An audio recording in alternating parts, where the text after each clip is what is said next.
At noon, we got Memphis, who's 2-0, who's traveling to Troy, who's 1-1. Memphis favored by 3.5 points on ESPNU. Brendan Lewis went 38-48, threw for 395 yards, 1 touchdown, 1 interception. Also led his team on the ground with 19 carries for 149 yards and 2 touchdowns. Jamari Hawkins had 6 catches for 121 yards. Goose Crowder for the Trojans gone 33-55, thrown for 367 yards, 4 touchdowns, 3 interceptions. Tay Meadows had 39 carries for 262 yards and a touchdown. And Trey Taylor had 5 catches for 97 yards and 2 touchdowns. Memphis is 5-1 against Troy all time. Last 3 games have gone to Memphis from 1938 to 2024. Last Troy win was in 1937.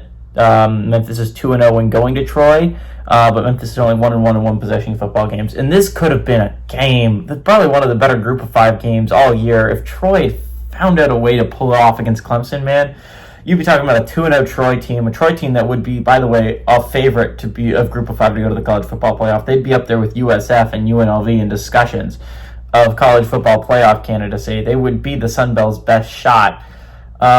And you would have a Memphis team that is very good and an American team too. And that would be a big game for the American Conference as a whole, because not only could you knock out Troy, who's one of your top contenders, and make the American look better. But see, here's the thing, is Troy didn't find a way to pull the game off. And now it seems very, very unlikely Troy can find a way to get to the college football playoffs. They do not have another Power 4 opponent on their schedule, so they can't really get that win. They would need everyone else to lose at least 2 games. And even then it'd be a debate. So Troy's in a bad spot. Memphis, though, is just biding time. Memphis saw 2 weeks ago their AAC opponent in Tulane pick up a Power 4 win, and they saw last week USF, their AAC opponent, pick up a Power 4 win, and Memphis is just biding their time till their shot. They get Arkansas at home next week. That's going to be a massive game if Memphis is 3-0 heading into that one. That's going to be a big game for Memphis's playoff hopes, because again, if they can pull that off, Arkansas is a good win, and the fact is Tulane will probably be sitting at 1, maybe even 2 losses. USF will likely be sitting at a loss. Memphis could be a 4-0 football team with a win over a Power 4 opponent, and suddenly Memphis is up there with UNLV as favorites to go to the college football playoff. So the Tigers have an interesting schedule. This game is not going to be an easy one. Arkansas at home is not going to be easy.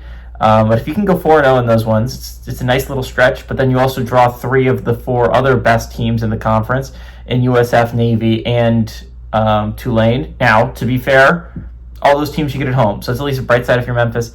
All that being said, I liked a lot of what Troy showed against Clemson. They might have ended up coming short, but they looked like a really good football team. They looked the part. Memphis is maybe going to get caught in a look ahead here. They get Arkansas next week, and that's a massive game for them, but they got to win this one, and I don't know if that's going to happen. They're going to a Troy team that is playing really well right now. They're coming off a heartbreaker against Clemson. I think Troy's going to take it out on Memphis, and I think, honestly, I like Troy in this one. I like Troy to pull off the upset on ESPNU. This might be one of the best games of the noon window, unironically.